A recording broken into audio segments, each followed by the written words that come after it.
Bonjour, dans cette vidéo nous allons parler des manifolds 2 voies et 4 voies, un appareil dont il est indispensable à connaître en termes d'utilisation, comme bien évidemment les vannes de service et leur manipulation.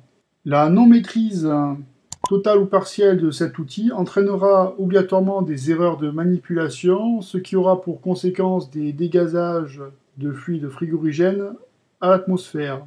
Les manifolds sont équipés de 2 manomètres, un manomètre BP pour la basse pression et un manomètre HP pour la haute pression. Ces manomètres vont permettre de connaître la pression des circuits BP et HP et donc de savoir si le fonctionnement est correct ou s'il y a des pannes.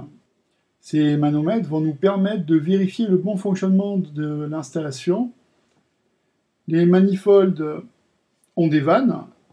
Alors pour les manifolds 2 voies, il y a 2 vannes. Pour les manifolds 4 voies, il y a donc 4 vannes. On va se pencher sur le fonctionnement du manifold 2 voies.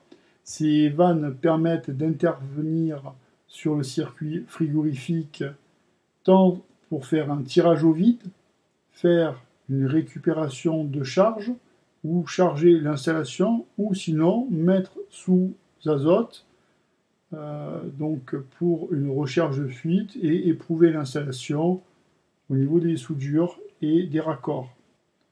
Nous avons donc un rectangle qu'on appelle le manifold, le collecteur, qui va séparer la BP et la HP via 2 vannes, où en son centre, il y a un voyant de liquide.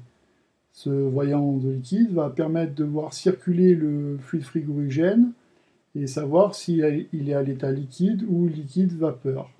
Sur le schéma à droite, on peut donc voir la représentation des 2 vannes. La première vanne de gauche va mettre en communication la BP avec le flexible de service, en jaune, et la vanne de droite va mettre en communication la HP avec le flexible de service. Si les 2 vannes sont totalement ouvertes, la HP et la BP sont en communication. Sur la voie de gauche, celle qui est raccordée au manomètre BP, le flexible est raccordé sur la vanne de service de la BP. Sur la voie de droite, où on a le manomètre HP, le flexible est raccordé soit à la vanne de service HP, soit à la bouteille de liquide, qui est du côté HP de l'installation. La voie centrale, qui est aussi appelée voie de service, est raccordée soit à une bouteille de charge, soit sur le détendeur de la bouteille d'azote, soit à la station de récupération, soit à une pompe à vide pour tirer au vide l'installation. Il conviendra également de vérifier les pressions indiquées par les aiguilles des manomètres HP et BP. Dans le cas où elles ne correspondent pas à la pression atmosphérique, il faudra les régler à 0 bar à l'aide d'un tournevis. Enfin, et à titre d'information, il est à rappeler que le bypass se trouve sur la zone entre les 2 vannes du manifold. De plus, les manifolds sont généralement équipés de raccords 1/4 de pouce, mais ceci dépend du fluide de l'installation sur laquelle vous allez intervenir.